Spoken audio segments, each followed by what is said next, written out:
My name is Samantha Park, and 6 months ago, I stood on stage at TechCrunch Disrupt and announced that my company, Nexus AI, had just closed a Series B funding round of $85 million. In the audience, I watched my ex-boyfriend's face turn gray as he realized his competing product was officially dead. His investors had pulled out that morning. His team was jumping ship, and the app concept he'd stolen from me 18 months earlier was now mine, perfected, and dominating the market he thought he'd conquered. But let me tell you how a software engineer with a brilliant idea learned that betrayal is expensive, and revenge is best served with venture capital and a superior product. Because this story begins in a San Francisco apartment where I trusted the wrong person with everything.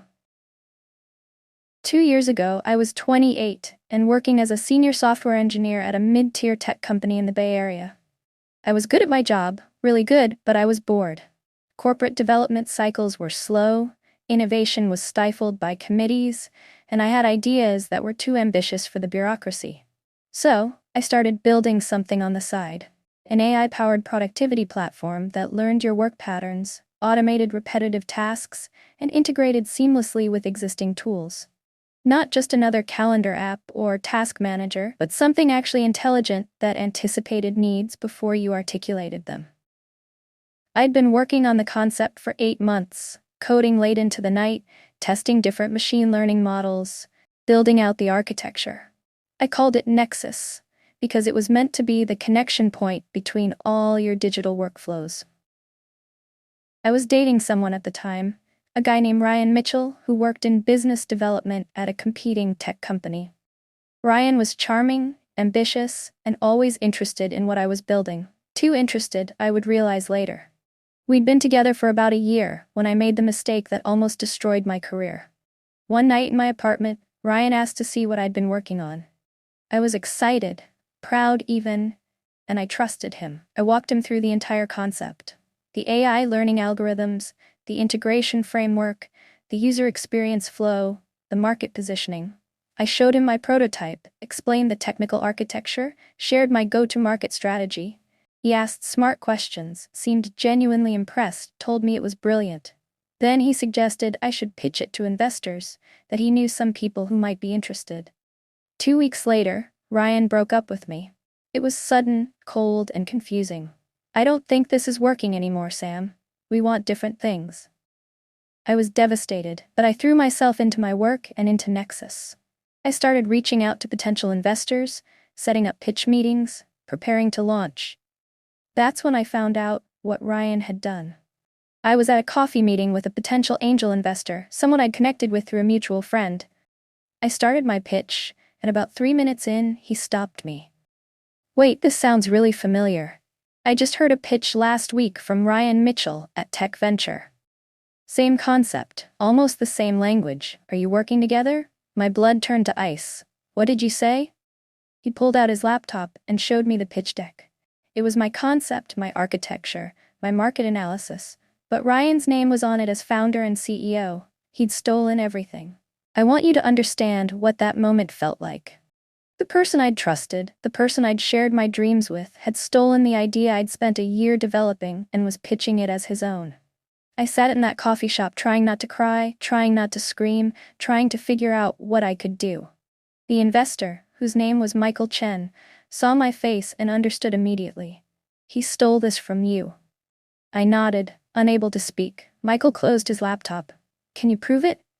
That's when I realized I could. I had months of GitHub commits showing my development timeline. I had notebooks with dated sketches and technical notes. I had cloud storage logs proving when I'd created my original pitch deck and technical documentation. Ryan had been smart enough to rewrite some of the language, but the core concepts, the technical architecture, the feature roadmap, they were all mine. I spent that night documenting everything, building a timeline, creating a legal defense if I needed it. But I made a strategic decision. Instead of immediately going legal, which would be expensive and time-consuming and might not even stop him if he'd already raised money, I decided to do something else. I would build Nexus anyway, but I would build it better, faster, and with the right partners. If Ryan wanted to steal my idea, fine. I'd beat him to market with a superior version and destroy his company through pure competition. The first step was finding the right backing. I reached out to Michael Chen and asked for his advice. He introduced me to someone who would change everything, a woman named Jennifer Wu, who ran a venture studio focused on AI applications. Jennifer had a reputation for being brilliant and ruthless in equal measure. When I told her my story and showed her my work, she smiled. Ryan Mitchell is pitching your stolen concept to second-tier investors who don't know any better. But you have something he doesn't. You actually understand the technology. You can build it properly, and I have the resources to help you, not just launch, but dominate. Jennifer's studio provided initial funding, technical resources, and most importantly, connections to the best engineers and product people in the Valley. Within 2 months, I'd quit my job and was working full-time on Nexus. I assembled a team of 5 senior engineers, all of whom had experience at major tech companies. We rebuilt the entire platform from scratch, improving on my original architecture, adding features I'd only conceptualized, making it faster and more intelligent than what I'd shown Ryan. Meanwhile, Ryan's version was launching. He'd raised $2 million from investors who didn't dig deep enough into his background. His product, which he'd called Workflow AI, hit the market about 4 months into my development cycle. The tech press covered it with moderate interest. He got some early adopters, but anyone with technical knowledge could see the problems. The AI was clunky, the integrations were buggy, the user experience was frustrating. Ryan didn't actually understand how to build what he'd stolen. He'd taken the concept but not the expertise. I watched his launch from my office at Jennifer's studio and I felt something cold settle in my chest. Not anger anymore, but focus. Ryan had a 4-month head start and $2 million. I had a better team, better tech, and a personal vendetta that fueled 16-hour workdays. Have you ever been betrayed so deeply that it transformed into pure determination? Let me know in the comments, because that betrayal became my rocket fuel. We soft-launched Nexus 6 months after I'd started the rebuild. No press, no fanfare, just a limited beta for 100 carefully selected users from target companies. The feedback was extraordinary. Our AI actually learned and adapted. Our integrations actually worked. Our user interface was intuitive and beautiful. Within 2 weeks, those beta users had invited 300 more people. Within a month, we had 2,000 users and a waiting list of 10,000. Word was spreading organically because the product was genuinely better than anything else on the market, including Ryan's stolen version. That's when Ryan noticed. I got an email from him, the first contact we'd had since the breakup. "Sam, I heard you're working on something similar to Workflow AI. We should talk. Maybe there's a partnership opportunity here." I stared at that email for a full minute, amazed at his audacity. He'd stolen my idea, and now he wanted to partner because my version was better. I didn't respond. Silence was more devastating than anything I could have said. Instead, I focused on the next phase: proper fundraising. Jennifer introduced me to top-tier VCs, the kind Ryan had only dreamed of accessing. I pitched Nexus to Sequoia, Andreessen Horowitz, and Benchmark. My pitch was simple. We have the best AI productivity platform on the market. We have organic growth that's doubling every 3 weeks, and we have a clear path to becoming the industry standard. I also mentioned casually that a competitor had launched first with an inferior stolen version, which only validated the market need. We closed our Series A in August, 7 months after I'd started building. $12 million led by Sequoia. The announcement hit TechCrunch, and suddenly Nexus was everywhere. Articles about the stealth AI startup that's disrupting productivity software. Interviews where I talked about building technology that actually understands users. I never mentioned Ryan by name, but people in the Valley talk. Word got around about what he'd done, and investors started asking uncomfortable questions about Workflow AI's origins. Ryan's company started hemorrhaging users. When you put our products side by side, the difference was stark. His AI barely functioned. Ours was legitimately intelligent. His integrations broke constantly. Ours were seamless. His team was junior and inexperienced. Mine was stacked with senior talent from Google, Meta, and Apple. Within 3 months of our Series A, Ryan's user growth had stalled. Within 5 months, his users were actively churning. many of them switching to Nexus. The real turning point came at a tech conference in October. Both Ryan and I were speaking on different panels, scheduled back-to-back in the same room. I went first, talking about the future of AI in workplace productivity. The room was packed, standing room only. I demonstrated Nexus Live, showing how it anticipated my needs, automated complex workflows, learned from my patterns. The audience reaction was electric. Multiple VCs approached me afterward wanting to discuss our Series B. Then came Ryan's panel. I stayed to watch, sitting in the back row. He tried to demonstrate workflow AI and it crashed, twice. The audience, which had just seen Nexus work flawlessly, sat in uncomfortable silence. Someone asked him about the rumors that his product concept wasn't original. Ryan stammered through a non-answer about inspiration from multiple sources. Another person asked why his team had such high turnover. He claimed it was normal for startups. But you could see it in the room. Nobody believed him anymore. After the conference, Ryan's investors started pulling out. They'd done the diligence they should have done initially and discovered the truth about where his idea came from. They found my GitHub history, my dated documentation, the timeline that proved I'd been building this for a year before Ryan ever pitched it. More importantly, they realized he didn't have the technical chops to compete with what I was building. His lead investor sent him a letter terminating their relationship and demanding their money back for fraud. By December, Ryan's company was in death spiral mode. His remaining users were leaving. His team had mostly quit.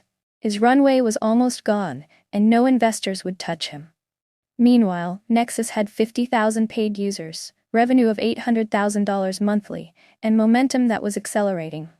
We were being approached by major enterprise clients. We were getting acquisition offers that I was turning down because I wanted to build something lasting.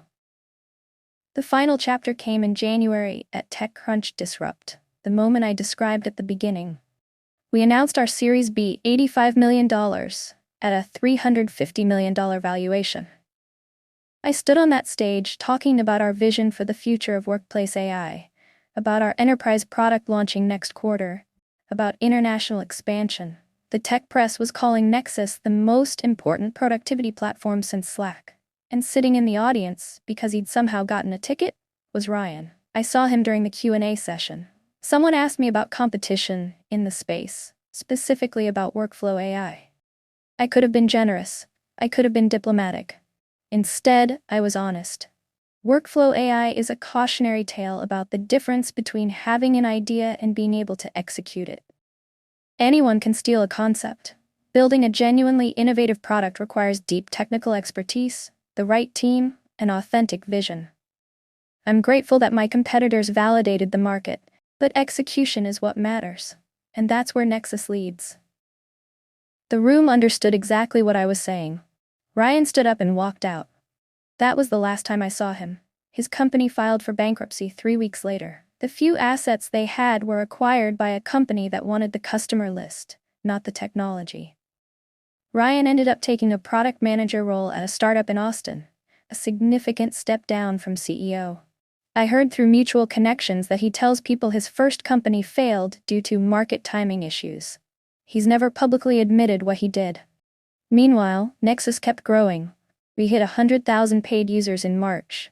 Our enterprise product launched in April and immediately signed contracts with 3 Fortune 500 companies. We opened offices in New York, London, and Singapore. I hired a world-class executive team, people with experience scaling companies from millions to billions in revenue. And in June, less than 2 years after Ryan stole my idea, Forbes published a profile calling me one of the top founders to watch in AI, with Nexus valued at over $500 million. Here's what I learned through all of this. First, theft of intellectual property is common in tech, more common than people admit. Lots of people have ideas. Very few can execute them properly. Ryan stole my concept, but couldn't steal my expertise, my work ethic, or my ability to build a world-class team. Second, legal battles aren't always the answer. Sometimes the best revenge is building something so superior that the stolen version becomes irrelevant. Third, betrayal can either destroy you or fuel you. I chose fuel, but the most important lesson was about resilience and self-belief. When I discovered what Ryan had done, I had a choice. I could have given up, convinced myself the idea was tainted, moved on to something else. Instead, I doubled down. I found better partners, built a better product, and created a company that's changing how millions of people work. Ryan's betrayal was the worst thing that happened to me professionally, but it was also the catalyst that pushed me to achieve more than I might have otherwise.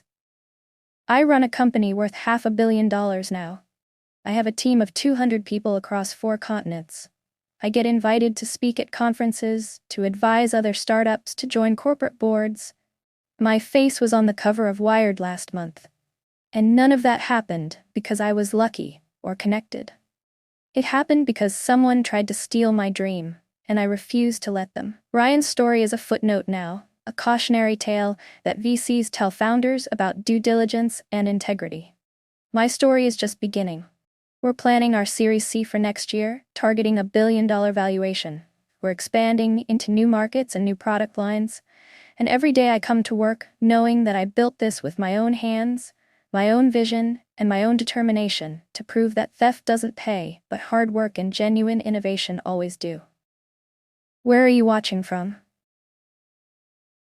Drop your country in the comments, because I love seeing where this story reaches people who refuse to let setbacks define them.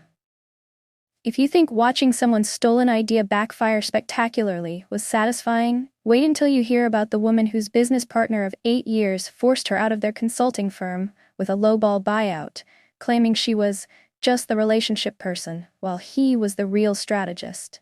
She took her client relationships, started her own firm, and within 2 years, she'd poached 80% of their old clients, while he watched his company collapse into irrelevance. The board meeting where he realized every major account was leaving and there was nothing he could do about it is the kind of professional chess that'll restore your faith in loyalty and expertise. That story's coming next. And it proves that when you build your success on genuine relationships and skill, nobody can take that away from you. But when you build it on ego and underestimating your partner, you're building on sand. Thanks for watching, and remember, the best response to someone stealing your idea isn't legal threats or public drama.